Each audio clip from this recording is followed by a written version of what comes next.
전국에 계신 한능검 수험생 여러분들 또 왔습니다. 한국사를 맛있게 만들어주는 은쌤입니다. 자, 오늘은 저와 함께 50강. 우리가 오늘 배울 내용은 일제의 국권 피탈입니다. 여기 같은 경우도 출제율이 상당히 높은 편이고요. 특히 여기는 여러분들이 또 흐름을 잡으셔야 돼요. 흐름을. 시험 문제 나오게 되면 가와 나, 주고 여기 사이에 들어가는 거 이렇게 나오기도 할 거고요. 이 국권 피탈 과정 속에서 여러분들이 또 단독으로 출제되는 사건들이 몇 개가 있어요. 그 사건들도 제가 잡아드릴 겁니다. 자, 그러면 여기 부분 이제 본격적으로 들어갈 건데요. 들어가기 전에 앞서서 항상 그랬던 것처럼 이번에는 아예 전체를 통으로 판소로 잡고 한꺼번에 쭉 복습 정리를 할게요. 자, 그러면 판소로 가보겠습니다. 이제 국권 피탈 과정을 볼 겁니다. 이 국권 피탈 과정은 언제부터 시작이 되냐? 1904년 러일 전쟁이 터지면서 시작이 돼요. 이때 광무개혁이 올 스톱이 나면서 우리는 일본의 식민지로 들어가는 스텝을 밟기 시작을 합니다. 나라를 뺏기기 위한 스텝을 밟는 거예요. 단계를 밟습니다. 그러다가 언제 우리는 일본에게 나라를 빼앗기냐? 외우기도 딱 좋게끔 딱 1910년에 일본에게 나라를 빼앗깁니다. 그러면 오늘 우리가 배울 내용은 어떤 내용이냐? 이 6년이라는 시간 동안 어떻게 일본에게 나라를 뺏기게 되고 그 빼앗기는 과정 속에서 우리가 멍 때리고 있진 않잖아요. 우리는 저항을 합니다. 그 저항에는 어떠한 것들이 있는지 볼 겁니다. 당연히 시험 문제에는 각각의 조약이 단독으로 출제가 될 거고요. 그리고 거기에 맞선 우리 민족의 저항이 또 각각 단독으로 출제가 될 겁니다. 그러면 이 국권 피탈 과정을 보기 전에 앞서서 일단 앞의 상황, 배경을 한번 좀 볼게요.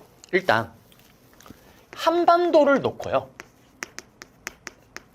러시아와 일본이 치열하게 대립을 펼치고 있습니다. 을미사변, 을미개혁 때는 일본이 주도권을 틀어쥐고 있었지만 고종임금이 러시아 외교도세관으로 도망가는 아간파천 이후에는 러시아가 주도권을 틀어쥐죠. 그리고 고종황제가 돌아와서 황제 즉위식을 한 후에 독립협회와 함께하다가 광무개혁으로 황제권 몰빵 정책을 펼치고 있습니다. 광무개혁이 펼쳐지고 있는데 이 시기가 우리의 마지막 골든타임이라고 보시면 돼요. 아까 얘기했잖아요. 러시아와 일본이 한반도를 놓고 치열하게 대립 중이라고. 그렇기 때문에 그 어떤 나라도 우리나라에 깊게 간섭을 못하고 있는 거예요. 서로 눈치를 보고 있기 때문에. 그 눈치를 보고 있는 이때 우리가 좀 엄청난 개혁들을 좀 했어야 되는데 안타깝게도 독립협회가 아니라 황제권 몰빵 개혁이었던 광무개혁이 진행되고 있었습니다. 그런 상황 속에서 러시아와 일본이 치열하게 대립을 하고 있으니까 누가? 영국이요? 반응을 해요. 예전에 기억나세요? 러시아가 남쪽으로 내려올 걸 두려워해서 남쪽으로 내려와서 조선을 기반으로 자신들이 있는 중국으로 올 걸 두려워해서 우리의 검은도를 불법 전향했던 그 영국. 러시아 안 그래도 짜증나 죽겠는데 한반도를 놓고 일본이랑 치열하게 싸우겠네? 우리가 일본을 좀 지원해줘야 되겠다. 왜? 내가 직접 안 싸우고 일본을 통해서 러시아를 공격하고 싸울 수 있게끔 하는 거예요. 바로 영일동맹이 체결됩니다. 이때. 이게 러일 전쟁 터지기 2년 전이에요. 1902년. 제1차 영일동맹입니다. 그리고 일본은 영국의 지원을 받아서 전쟁 준비를 착착착 하고 있었던 거예요. 10년 전에 시모노세키 조약 이후에 러시아로부터 당했던 개구력, 삼국 간섭의 개구력을 갚을 기회를 호신탐탐 노리고 있었던 거예요. 한편 러시아는 우리나라의 땅이었던 용안포를 무단으로 강제로 빌리겠다라고 얘기를 해요. 점령 후에 그냥 강제로 빌려갑니다. 명분은 이거예요. 여기 있는 나무를 캐기 위해서. 그런데 일본은 아주 예민하게 반응하죠. 요것들 봐라. 요거 기반으로 곧 전쟁 일으키려고 하는 거 아니야? 그러면 또 우리가 문제 일으킨다. 항상 그랬던 것처럼 일본은 기습 공격을 즐기죠. 예전에 청나라를 둥 기습으로 치면서 청일 전쟁을 일으켰잖아요. 이번에도 마찬가지입니다. 러일 전쟁이 터지기 1년 전이에요. 1903년 러시아가 용안포를 빌려 쓰자 일본이 드디어 기습 공격으로 전쟁을 일으킵니다. 그게 1904년에 터졌던 러일 전쟁이에요. 그게 러일 전쟁이 터지기 전에 우리도 바보가 아닙니다. 눈치를 까요. 고종 황제가. 이것 봐라. 러시아 일본 조만간에 전쟁 터지겠네. 우리는 그 어디에도 개입하지 않겠다. 고종 황제는 대한제국의 국외 중립화 선언을 외칩니다. 우리는 그 어떤 나라의 편도 아니에요. 국외 중립 선언. 국외 중립화 선언을 하지만 슬프게도 우리만의 외침이에요. 그 어떤 나라도 들어주지 않습니다. 이런 상황 속에서 결국 러일 전쟁이 빵 터져요. 이제 우리는 일본의 식민 지배로 가는 스텝을 밟기 시작을 합니다. 그 첫 번째 스텝이 시작이 돼요. 러일 전쟁이 터지자마자 바로 체결됐던 게 뭐냐면 한일의정서입니다. 한일의정서. 이 한일의정서에는 어떤 내용이 있냐? 야, 조선아, 그거 아니? 큰일 났다, 지금. 고종 황제 큰일 났어. 러시아가 내려온다. 우리가 너희들 지켜줄게. 니들을 지켜주려면 군사적인 목적으로는 우리가 마음대로 니들 땅을 좀 쓸 수가 있어야 되겠다. 니들을 지켜주려면 우리가 군대를 좀 주둔시킬 수가 있어야 되겠다. 라면서 체결한 게 바로 한일의정서입니다. 이 한일의정서는 전쟁이 발발하자마자 일본이 강제로 체결을 해요. 여기 핵심 내용은 군용지, 군사적인 목적으로는 자기들 마음대로 땅을 활용할 수 있다는 거죠. 그러면서 우리는 식민지배로 가는 원스텝이 들어간 거예요. 바로 군대 주둔을 허용하게 된 거죠. 그리고 러일 전쟁에서요, 일본이요, 승기를 잡습니다. 이제 승기를 잡아요. 승기를 잡고 여유가 생기니까 일본이 이제 우리나라 식민지배로 가는 투 스텝을 봐봐요. 사실 한일의정서는 거의 단독으로 출제가 잘 안 되는 편이에요. 거의 뭐 한 10번, 15번쯤에 한 번 나올까 말까? 대신에 가와 나 사건 사이에 들어갈 수 있는 내용을 오르면서 때 기준점으로 활용될 수는 있습니다. 물론 단독으로 간혹 출제가 되긴 하지만 거의 드물다라고 보시면 되고, 두 번째였던 제1차 한일협약 같은 경우는 시험에 이제 단독으로 출제가 되기 시작을 해요. 물론 이 제1차 한일협약도 출제율이 좀 떨어지긴 하지만 그래도 이제 단독으로 출제되기 시작합니다. 자, 그러면 이제 우리는 일본의 식민지배로 가는 투 스텝을 맞는 거예요. 두 번째 단계, 2단계. 일본이 승기를 잡자마자 더욱더 우리를 압박하면서 조약을 체결했는데 그 조약의 내용에는 어떤 내용이 들어가냐? 고문정치라는 내용이 들어갑니다. 이 고문은 여러분들 으악 이 고문이 아니라 일본이 임명한 고문을 우리가 받아들여서 우리가 어떤 개혁을 할 때마다 그 일본인 고문에게 자문을 얻고 조언을 얻어야 되는 거예요. 그러면 이때 파견됐던 고문이 누가 있냐? 알아야 되는 고문이 하나가 있습니다. 바로 일본이요. 내정고문. 재정고문에 누구를 보내냐? 이런 매기 같은 매가타. 이런 매기 같은 매가타. 이런 쓰레기 같은 매기 같은 매가타. 재정고문에 매기 같은 매가타를 보내요. 그리고 외교고문에는 누구를 보내냐? 이런 스티븐슨. 스티븐슨. 친일적인 미국인이었던 스티븐슨을 외교고문으로 파견합니다. 그래서 여러분들이 이 스티븐슨까지도 좀 아셔야 돼요. 이게 이제 2단계, 2스텝, 고문정치 1차 한일협약입니다. 그리고 세 번째, 이제 러일 전쟁에서 일본이 승리를 거둬요. 일본이 승리를 거두어서 이제 어떻게 하냐? 일본은 기억나세요? 정말 싫은데 대단한 민족이긴 해요. 일본은 절대 2번 실수를 하지 않습니다. 예전에 청일 전쟁의 승리를 거두고 파티 분위기에 빠졌다가 러시아, 프랑스, 독일의 삼국 간섭으로 먹었던 라오뚱반도 다 뱉어냈잖아요. 그 실수를 반복하지 않으려고 어떻게 하냐? 이제는 강대국으로부터 한반도 지배를 인정받으려고 합니다. 먼저 미국을 만나죠. 미국 형님. 그거 아세요, 형님? 저 조그만 한반도 요거 하나 가지고 싶은데 형님은 필리핀 가지고 싶어 하셨잖아요. 형님, 필리핀 가져가시고 요 조그만 거 저 하나 가져가면 안 될까요? 오케이, 콜? 그러면서 체결되는 게 가스라 테프트 미락입니다. 이 미락으로 미국으로부터 한반도 지배를 인정받는 거예요. 일본은 여기서 멈추지 않고 영국을 찾아갑니다. 영국 형님. 형님이 인도 가지고 싶다고 하셨잖아요, 형님. 인도 가져가세요, 형님. 저는 요 코딱지만한 한반도 하나 가져가면 안 될까요? 영국으로부터 한반도 지배를 인정받습니다. 그게 제2차 영일 동맹이에요. 이제 한 나라 남았죠. 누구? 전쟁에서 진 러시아. 러시아는 어떻게? 일본과의 전쟁에서 패배하게 됩니다. 여기서 또 하나 꺼내줘야죠. 러시아 슈퍼 아이템. 빠밤빰빰빰빰. 사실 이쑤시개를 넣는 이쑤시개 통입니다. 러시아산. 그리고 제가 아간 판자 때 보여드렸던 빠밤빰빰빰빰 제 초딩 때 한이 서려 있는 인형. 그때 제가 이거를 썼던 거야? 이거를 썼던 거야? 이거 짜잔 짠짠짠짠. 그때도 얘기를 했지만 한을 풀고 있습니다. 빰!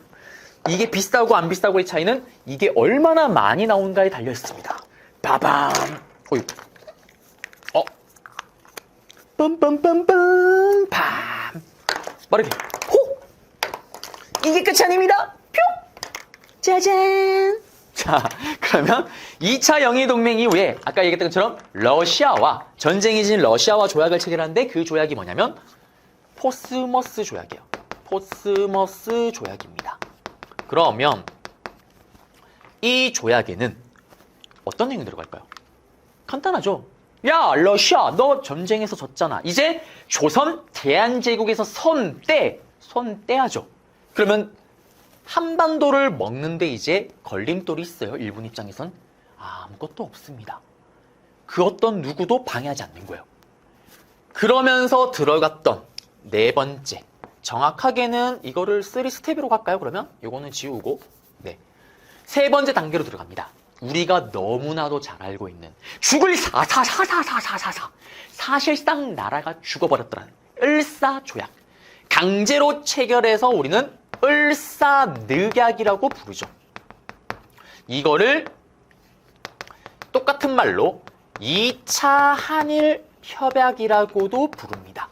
시험에는 단독조약 문제로 제일 출제가 잘 되죠. 여기서 오늘 배우는 내용 중에서는요. 그러면 을사늑약은 어떻게 보면 우리가 일본의 식민 지배로 들어가는 3스텝, 3단계를 받는 건데 1단계 군대주둔, 2단계 고문정치, 3단계 뭘까요? 통감정치라는 게 등장을 합니다. 통치하고 감독하는 통감정치가 시작되는데 이걸 주도했던 게 바로 통감부예요. 통감부. 여기서 여러분들이 헷갈리면 안 되는 게 있습니다. 조선 총독부랑 헷갈리면 안 돼요, 여러분들. 조선 총독부는 일본에게 나라를 딱 뺏겼던 1910년에 등장을 합니다. 조선을 총감독하는 게 조선 총독부예요. 통감부는 통치하고 감독하는 거예요. 그러면 이때 일대 통감으로 누가 오냐? 우리가 잊어서는 안 될 인물이 옵니다. 그렇기 때문에 또 변신을 해줘야 돼요. 바쁘지만 우리는 변신을 해줘야 됩니다. 일대 통감으로 누가 오냐면요. 바로 이토 히로부미입니다.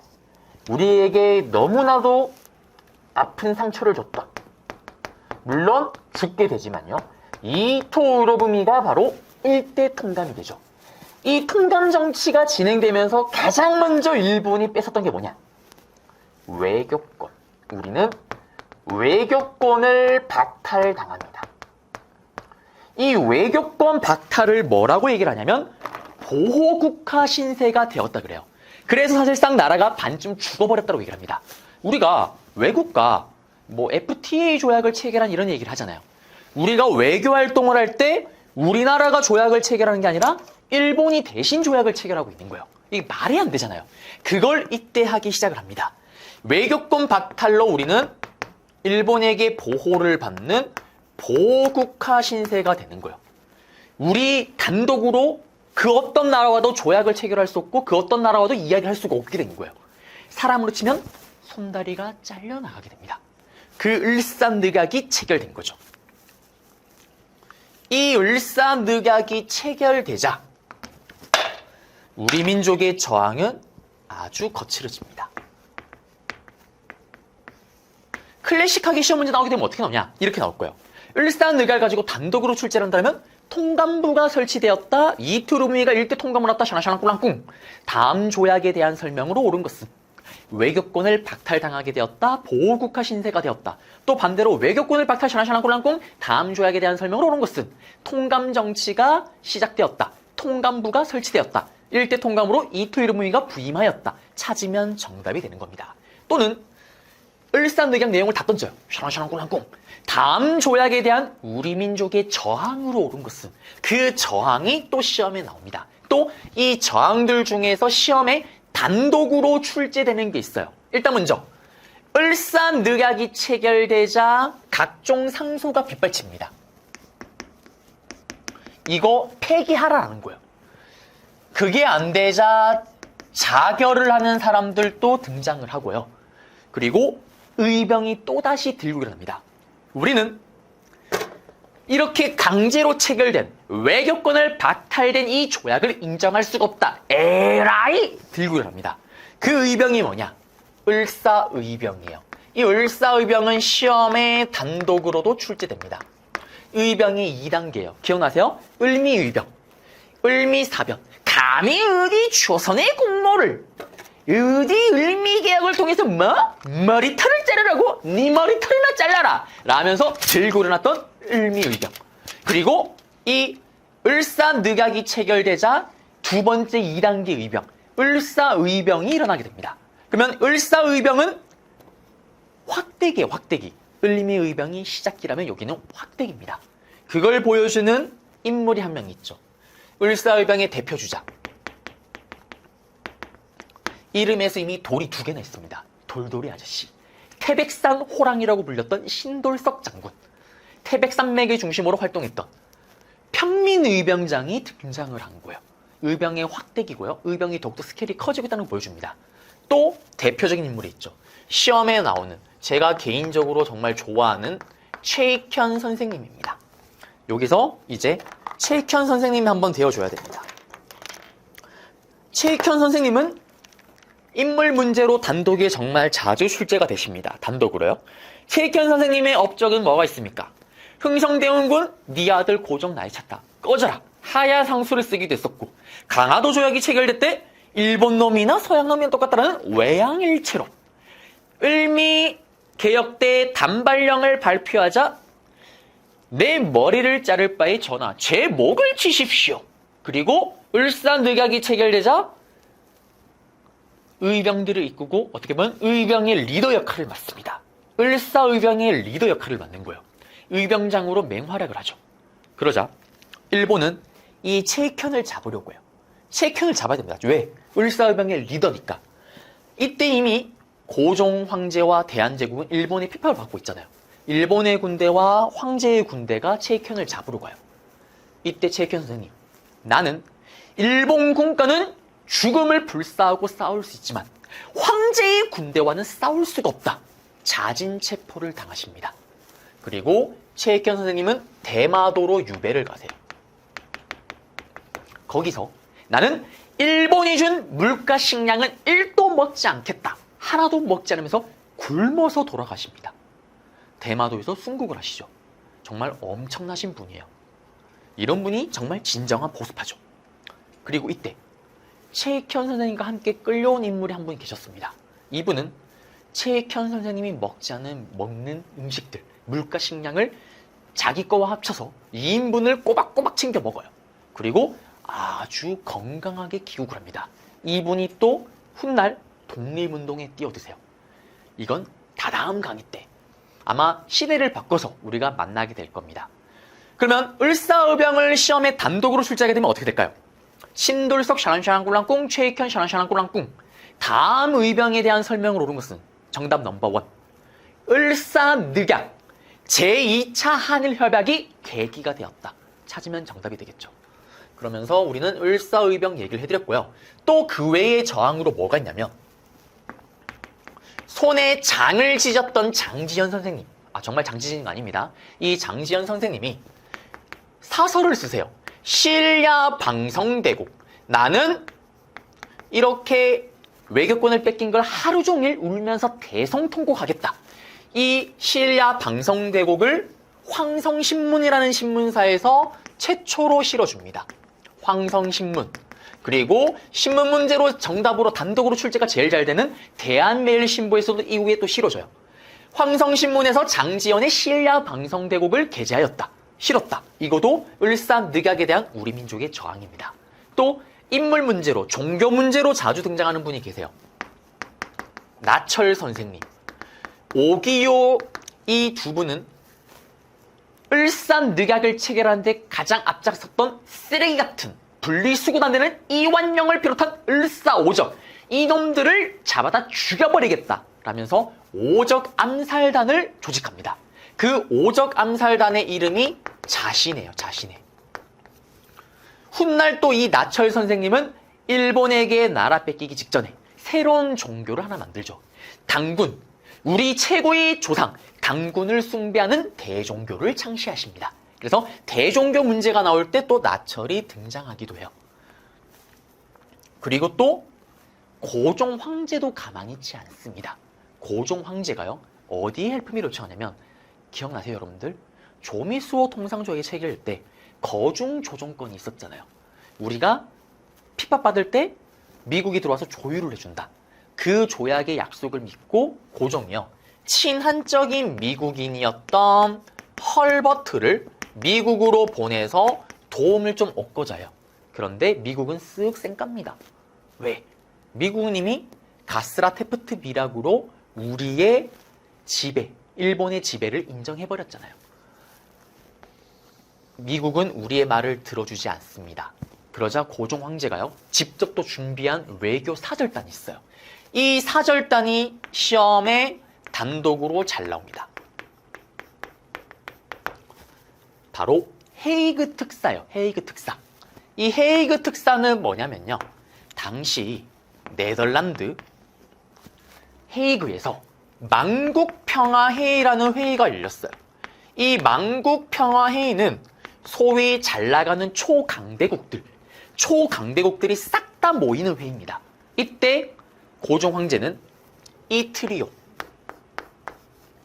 이상설, 이위종, 이준을 헤이그 특사로 파견합니다. 파견해서 고종 황제가 원했던 건 뭘까요? 우리의 억울함을 강대국들에게 알리고, 어떻게 보면 을사늑약의 부당함을 알리고 강대국의 지원을 얻고 싶었던 거예요. 그렇지만 일본은 사전에 이거를 눈치를 채고요, 우리가 아예 회의장에 들어가지 못하게끔 막아버립니다. 그 분노에 참지 못했던 이 티르 중에 한 분은 네덜란드에서 자결을 하시고요, 그 중에 또 한 분이었던 이상설은 돌아와서 또 독립운동에 또 매진하시죠. 그래서 이 이상설은 뒤에 가서 시대를 바꿔서 또 우리가 또 만나게 될 겁니다. 그 헤이그 특사. 이 헤이그 특사가 파견되자 이토 히로부미가 또 전면에 등장을 합니다. 그리고 뭐라고 얘기를 하냐? 한번 다 해볼까요? 다 했습니다. 이토 히로부미 얘기를 합니다. 고종아, 기괴하다. 너는 을사늑약으로 외교권을 박탈당했다. 그런데 왜 네 멋대로 외교권을 행사하는데?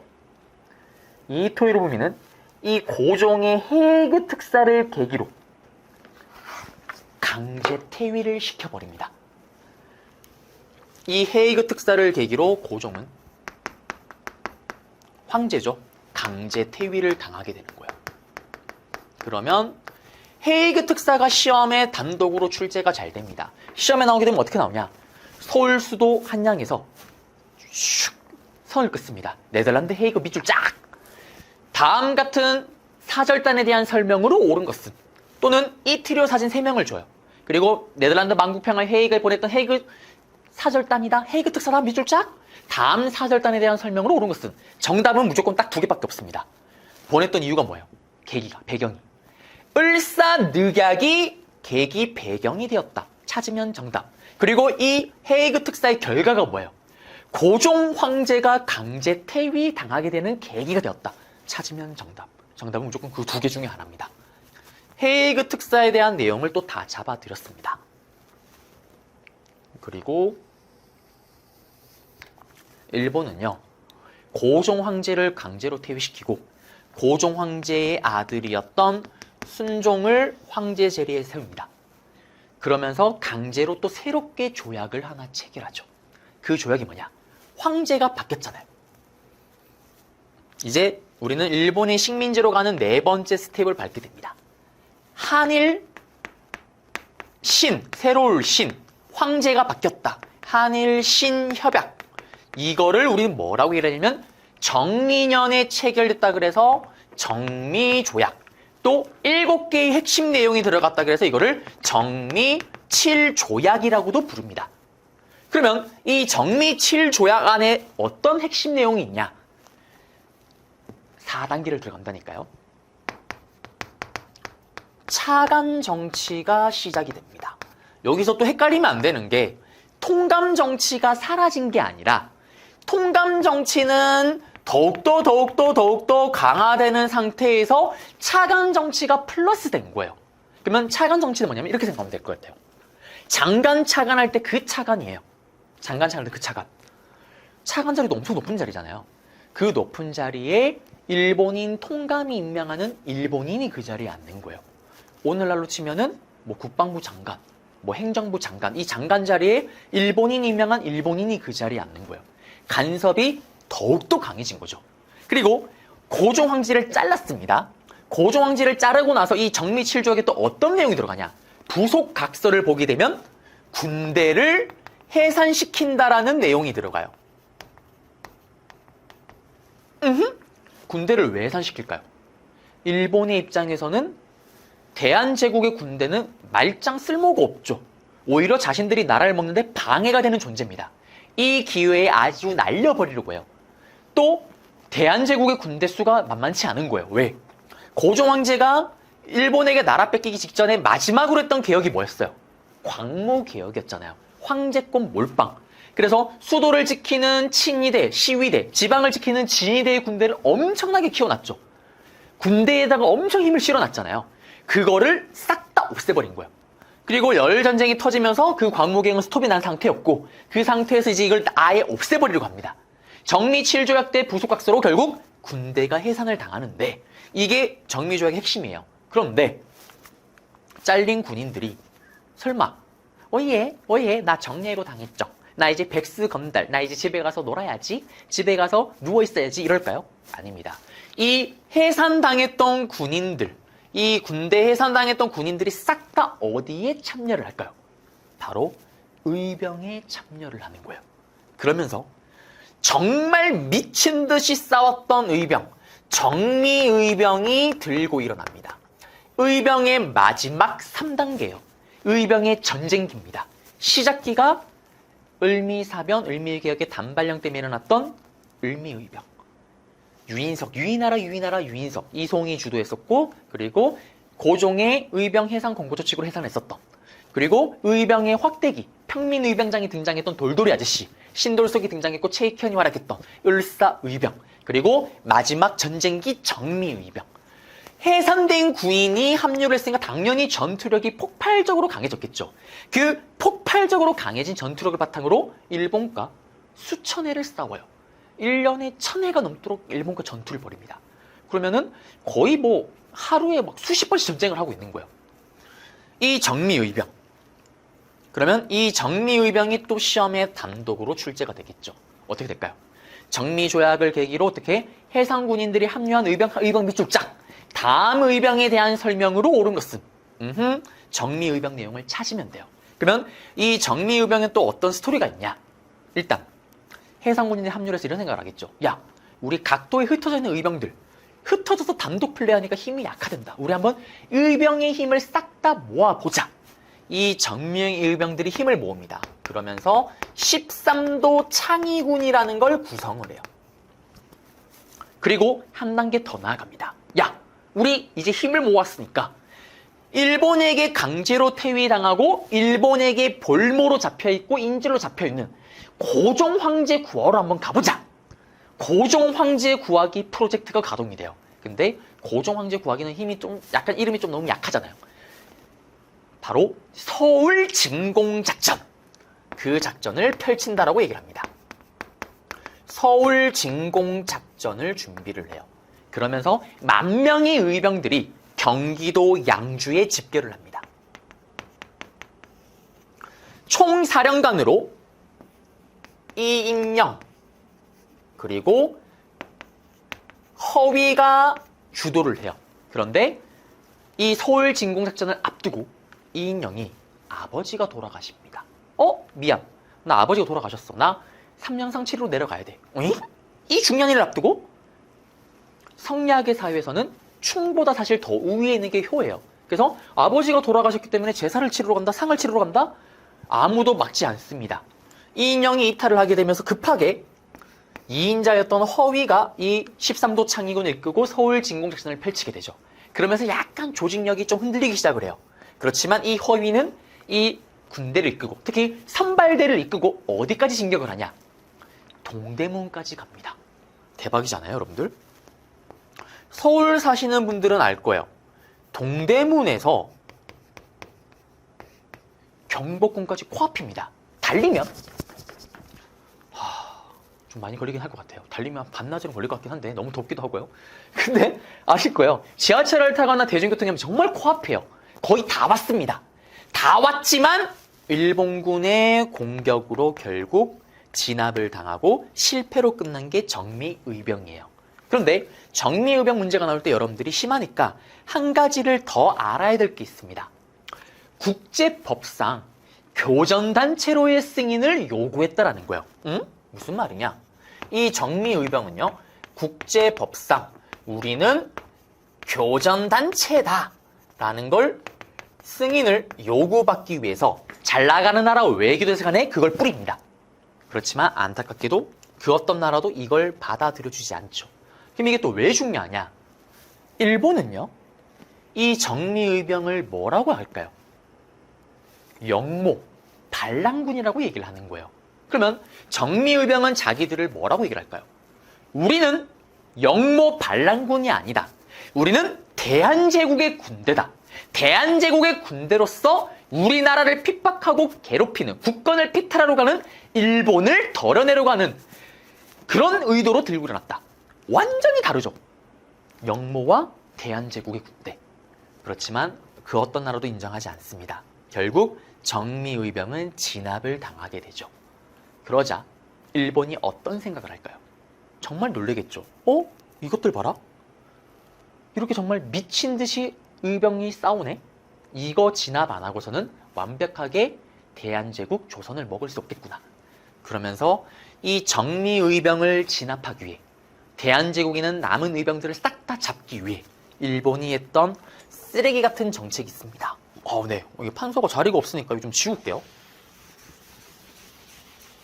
그게 바로 뭐냐면 남한 대토벌 작전입니다. 북에서부터 총속이 밀듯이 밀고 내려오는 거예요. 의병들을 싹 다 잡습니다. 이때 살아남은 의병들이 만주와 연해주로 도망을 갔고요. 그리고 일본에게 나라 뺏긴 후에 만주, 연해주에서 다시 독립운동을 전개하면서 독립군이 되어 국내로 들어왔던 거죠. 이 남한 대토벌 작전, 이런 과정 속에서 계속 우리 민족의 저항은 일어납니다. 그 저항을 또 아셔야 되는데, 첫 번째로 누가 있냐면 장전 듀오가 있습니다. 우리 장전 듀오. 장인환, 전명훈 선생님이 누구를 죽이냐? 친일적인 미국인이었던 스티븐슨을 사살해요. 이건 또 어떤 스토리가 있냐면, 을사늑약 이후에 외교권을 뺏었잖아요. 그러니까 1차 한일협약 때 외교 고문으로 왔던 스티븐슨이 할 일이 없죠. 그러면서 자기 나라로 돌아가요. 미국 샌프란시스코 돌아가는데, 거기도 뭐 오늘날로 치면은 여러 토크쇼가 있을 거 아니야. TV 토크쇼. 거기 나간 거예요. 그러면서 무슨 얘기를 했을까요? 스티븐슨 씨, 대한제국에 오래 있었는데 거기는 어떤 나라입니까? 내가 거기서 보니까 거기는 아주 식민지배를 즐기는 나라다. 거기 식민지배를 당할 만한 나라다. 이런 말도 안 되는 멍멍이 같은 소리를 하는 거예요. 그러자 장인환, 정명훈, 장전 듀오 선생님이 저놈 죽여버립니다. 총을 들고 어떻게? 죽이러 갑니다. 그런데 이 총 사실은 볼펜입니다. 저희 볼펜이에요. 이런 총이 아니라 진짜 총을 들고 갔겠죠. 먼저 장전 듀오, 전명훈 선생님이 먼저 스티븐슨을 발견해요. 그러면서 헤이 헤이요 스티븐슨. 아하. 이런 젠장.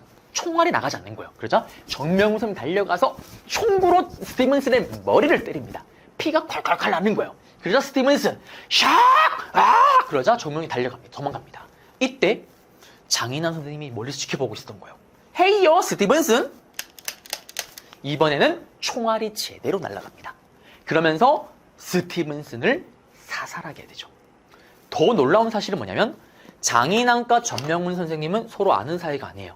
그럼에도 불구하고 같은 날 같은 시간에 동일한 장소에 스티븐슨을 죽이려고 등장을 했던 거죠. 그러면서 스티븐슨을 사살합니다. 이거는 시기상으로는 여기 있었던 을사의병이나 자신은 이거보다 훨씬 시기가 이후의 일이긴 한데 을사늑약에 대한 우리 민족의 저항으로 볼 수가 있습니다. 네, 묶어서 볼 수가 있는 거고요. 또 을사늑약에 대한 우리 민족의 저항으로 이재명이란 인물이요. 을사늑약을 체결하는데 가장 큰 역할을 했던 이완용을 명동성당에서 죽이려고 합니다. 그렇지만 실패로 끝났고요. 또 마지막으로 을사늑약에 대한 우리 민족의 저항, 그리고 우리에게 너무나도 소중한 안중근 의사의 의거가 또 일어납니다. 이 안중근 의사는요, 하얼빈역에서 초대 통감이었던 이토루미미가 온다는 소식을 듣고 하얼빈에서 이토루미미를 총으로 사살하죠. 그러면서 안중근 의사는 바로 체포를 되고요. 리숭 감옥에 감금이 되죠. 그 리숭 감옥에서 이 안중근 의사가 쓰신 책이 있습니다. 그 책이 뭐냐? 동양평화록이에요. 이 책에서 일본이 우리를 핍박하고 국권을 피탈하는 이 과정 자체를 다 비판을 합니다. 그리고 동양평화록은 어떤 내용이 들어가 있냐? 이거예요. 지금 일본이 우리를 핍박하고 우리를 뺏으려고 하는데 그럴 게 아니라 한중일, 아시아 동양 삼국이 힘을 모아서 서양 세력을 몰아내야 된다. 그걸 위해서 어떻게 하냐? 뭐 여러 가지 예시를 제시하는데 그중에 대표적으로 한중일이 공동화폐를 쓰고 한중일의 젊은 청년들을 뽑아서 공동군대를 만들어서 서양의 세력을 무찌르자. 이런 내용이 책에 들어가 있습니다. 그리고 안중근 의사는 글쎄요. 이걸 정말 다행이라고 해야 될까요? 그나마 다행이라고 저는 생각을 하긴 하는데 일본에게 나라 뺏기기 1년 전 1909년에 생을 마감하십니다. 일본에게 나라를 뺏기는 걸 보지 않고 돌아가시죠. 그래서 예전에 실제로 이런 문제가 나온 적이 있어요. 안중근 의사의 의거 내용을 딱 주고 다음 인물의 활동 시기를 연표해서 고르시오. 기준점에 일제의 국권 피탈이 있었습니다. 국권 피탈 바로 앞을 찾으면 되죠. 국권 피탈 과정 속에서 일어난 사건이잖아요. 그리고 안중근 의사의 문제가 단독으로 나오게 되면 하얼빈역에서 이토루미를 사살했다. 다음 인물에 대한 설명을 옳은 것은 동양평화록을 집필하였다. 또는 동양평화록 책 이름 주고 또는 거기에 대한 내용을 제시문해주고 다음 책을 집필하였던 인물에 대한 설명으로 옳은 것은 하얼빈역에서 이토루미를 사살하였다를 찾으면 정답입니다. 다 했어요. 시험에 나오는 건 다 했습니다. 그러면 이거 이후에 어떻게 될까요? 이거 이후에 일본이요. 의병을 잡았는데 그 의병을 처벌할 수 있는 권한이 없잖아요. 그래서 급하게 각서를 체결합니다. 그게 바로 기유각서입니다. 이 기유각서를 통해서요. 사법권, 그리고 감옥에 가둘 수 있는 권한을 뺐죠. 그리고 의병들을 가두기 시작을 하는 거예요. 그 이후에 각종 권리를 또 뺏은 후에 마지막엔 경찰권마저 뺐고요. 그리고 1910년 8월 일본은 우리의 국권을 완전하게 피탈합니다. 그거를 한일 병합이라고 얘기를 해요. 우리가 병합이라고 하니까 뭔가 좀 단어가 좀 친숙한데 약간 좀 뭔가 어색한 것 같아요. 우리가 일반적으로 쓰는 용어는 합병이잖아요. 우리 기업들끼리 서로 합병했다고 얘기를 하잖아요. 그 합병은 어떻게 보면 서로 얘기를 해서 조율해서 이렇게 합법적으로 이루어졌다라면 지금 이 대한제국의 국권을 피탈한 거는 합법적인 절차가 아니잖아요. 강제로 뺏은 거잖아요. 그러니까 어떻게 강탈하기도 좀 해. 강탈했다고 하기는 당연히 자기들이 할 수 없고 그렇다고 합병을 단어로 쓸 수가 없잖아요. 그래서 단어를 살짝 바꿔버린 거예요. 바로 병합이라고 이야기를 한 겁니다. 자, 그러면 이제 다 했어요. 고통스러웠죠. 근데 시험에 나오는 걸 제가 다 일일이 꼼꼼하게 다 하나씩 잡아드렸습니다. 그거에 해당되는 거 실제로 문제로 풀 거고 그러면 이제 드디어 PPT로 한번 돌아가 볼게요.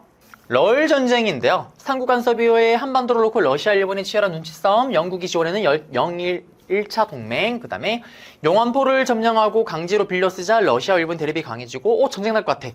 고종이 국외에 중립화선언을 하지만 아무도 들어주지 않고 결국에는 일본의 러시아 기습 공격으로 1904년 러일 전쟁이 터집니다. 러일 전쟁이 터지자마자 체결했던 게 한일 의정서. 핵심 내용은 우리가 니들 지켜줄게. 지켜주려면 군사 목적으로는 니들 땅에 마음대로 주둔을 시킬 수 있다. 뭐를? 군대를. 그러면서 군대 주둔 내용이 들어갔던 거고요. 나머지 밑에 있는 뭐 내정 간섭 얘기는 뭐 크게 중요한 게 아니고요. 한일의정서 내용입니다. 여기 내용이고 보세요. 군사 전략상 필요한 지점을 수시로 사용할 수 있다. 마음대로. 러일 전쟁의 승기를 잡자마자 이제 1차 한일 협약을 체결합니다. 이때는 고문 정치. 재정 고문에 이런 매기 같은 메가타. 스티븐슨, 친일적인 미국인 스티븐슨을 보냈습니다. 끝났고요.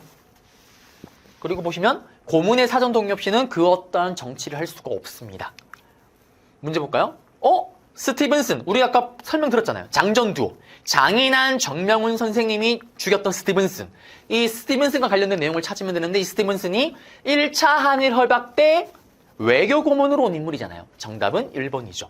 나머지는 2번부터 5번은 아예 시기가 맞지가 않습니다. 이거 완전 앞에 스토리죠. 관련이 없어요. 이제 러일 전쟁의 승리를 거두자 가스라 테프트 비락으로 미국으로부터 인정, 제2차 영일 동맹으로 영국으로부터 인정, 그리고 전쟁이 진 러시아와 포스모스 조약을 통해서 조선의 손떼, 아무도 걸림돌이 없죠. 이제 여기 포스모스 조약이고 그리고 을사늑약으로 들어갑니다. 을사오적의 동의만으로 조약이 체결돼요. 내려가시면 외교권을 박탈당하고 보호국가 신세, 외교권을 박탈, 보호국가 신세, 통감 정치가 시작되면서 통감부가 설치됐고 초대 통감으로 이토요미미가 파견이 됩니다. 여기 보시면 을사늑약의 조약의 내용이고요. 다음 사건입니다. 이토가 고종에게 친서를 전달했고 그 다음에 쭉쭉쭉 보시면 강압적인 분위기 속에 조약을 체결했대요. 그러면서 고종의 사인 도장 승인 없이 그냥 찍어버렸대요. 을사늑약이죠. 강제로 체결했던. 이거의 결과로 우리는 외교권이 박탈당하고 통감부가 설치됐습니다. 정답은 3번이고요. 이제 고종의 저항입니다. 먼저 헐버트를 특사로 파견하지만 받아들이지 않자 헤이그 특사 파견. 이게 고종의 강제 퇴위의 계기가 되었고요. 네덜란드 만국평야에 보냈지만 이티로 보냈지만 결국에는 실패로 끝났다라는 거. 또 을사늑약에 반대해서 을사의병. 을사의병은 최익현, 신돌석이 대표적이고요. 각종 상소와 자결이 이루어졌고요. 그리고 황성신문에 손에 장을 지지 않았지만 장을 지졌던 신라 방성대국을 쓴 장지연의 사설이 실렸고요. 황성신문에. 나철 오기호가 오적 암살단, 똑같은 말로 자신해를 조직했습니다. 이 세 분이 이티료입니다. 이상설, 이휘종, 이준. 그리고 자결했던 민영환의 명함이고요. 이제 장지연의 신라 방성대국입니다. 여기 쭉 보시면 이 사료를 주고 다음 자료와 관련된 조약에 대한 설명을 이렇게 문제를 낸 적도 있어요. 이거는 을사늑약에도 우리 민족의 저항이었는데 그러면 을사늑약을 물어보는 거네. 을사늑약으로 접근해서 푸셔야 됐습니다. 다음 밑줄 끈 특사가 파견된 배경에 보시면 헤이그에 발행된 평화회의. 이 상설외, 이휘종, 이준 두 명이 평화회의의 특사로 파견됐대요. 헤이그 특사. 정답 하나죠. 을사늑약이 계기가 되었다 또는 또 하나. 고종 강제 퇴위가 되었다. 계기가 되었다. 보시면 을사늑약 체결이 파견된 배경이잖아요. 이거의 결과 영향, 만약에 결과 영향이라고 했더라면 정답은 고종 황제가 강제 퇴위를 당하였다가 됐겠죠. 고종을 강제로 퇴위시키고 아들이었던 순종을 즉위시킨 후에 새롭게 조약을 체결합니다. 황제가 바뀌었으니까 한일 신협약, 똑같은 말로 정미 7조약. 핵심 내용은 통감의 권한은 계속 강화되고 있고 차관 정치 플러스 부속각서의 군대 예산. 이 해상된 군인들이 다 어디로 간다? 전부 다 의병에 합류를 하죠. 여기가 한일 신협약이고요. 보세요. 통감이 추천한 일본인이 한국 관리에 임명된다. 차관이 되는 거죠. 그리고 대한제국 군대 예산한다는 내용이 들어갔습니다.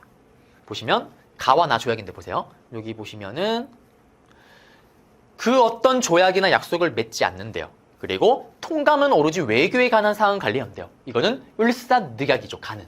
그럼 나는 뭘까요? 보시면 통감의 승인을 거치고 한국의 고등관리를 임명하고 해임시키는 건 통감의 동의에서. 그 다음에 통감이 추천한 일본인이 한국 관리로 임명된다. 차관 정치. 정리 조약이죠. 그럼 여기 사이에 들어가는 거. 그러면 아마 을사늑악에 대한 우리 민족의 저항이 들어갈 수 있겠죠. 고종의 헤이그 특사. 정답은 5번이네요. 1번의 13도 창의군은 나 조약 이후의 사건이죠. 다음 상황이 전개된 배경. 군대 해산 소식을 듣고 왜 군대가 해산됐나요? 정미 7조약의 부속각서의 내용으로. 정답은 1번이죠. 그리고 정미의병. 고종의 강제 퇴위 플러스 군대 해산에 맞서서 들고 일어납니다. 대한제국의 군대 해산 또 배경이지만 또 하나의 배경으로 고종 강제 퇴위에 대한 또 우리의 또 저항도 있었던 거예요. 전투력이 강화되고 이때 힘을 모읍니다. 13도 창의군. 서울 진공작전을 펼치지만 동대문에서 스톱이 나고요. 이거 이후에 남한 대토벌 작전이 벌어집니다. 일본이요. 그리고 여기는 안 적혀있지만 정미의병을 계기로 국제법상 교전단체 승인을 얻기 위해 각국 영사관에 편지를 뿌리지만 받아들이지 않았다라는 것도 있다고 얘기를 했었죠. 그리고 또 끝무렵에 우리가 일본에게 나라 뺏기기 거의 뭐 한 1-2년 전에 또 저항이 일어납니다. 우리 장전두어의 스티븐슨 사살. 안중근 의사는 연해주 의병으로 원래 국내 진공작전을 전개를 하셨다가요. 그리고 만주 하얼빈에서 초대 통감 이토 히로부미를 사살합니다. 일본에게 나라 뺏기기 1년 전이죠. 그리고 리순 감옥에서 동양평화론을 집필합니다. 여기 내용 보시게 되면 동양평화를 위해 일본의 침략을 비판하고 한중일이 서로 같이 협력을 해야 된다. 이런 내용이 들어갔다 그랬고 대표적인 내용으로 한중일 공동군대, 한중일 공동화폐 뭐 이런 것들이 들어갑니다. 명동성당에서 이재명이 이완용 처단을 시도했지만 실패로도 끝났다라는 거. 이런 저항이 있었고 이거 세 가지 사건도 큰 틀에서 보면 을사늑악에 대한 우리 민족의 저항으로 볼 수 있다라는 거. 그리고 안중근 의사는 시험에 단독으로 출제가 될 수 있다라는 거. 문제로 보겠지만요. 안중근 의사고요. 하얼빈의 삐리리 기념관이래요. 이토 히로부미를 저격한 바로 그 시각이래요. 안중근 의사죠. 안중근 의사는 리순 감옥에서 동양평화론을 저술하고 집필하셨습니다. 정답은 1번이고요. 나머지 우리 다 봤던 거네요. 2번은 장전두어, 장인환 정명훈 선생님.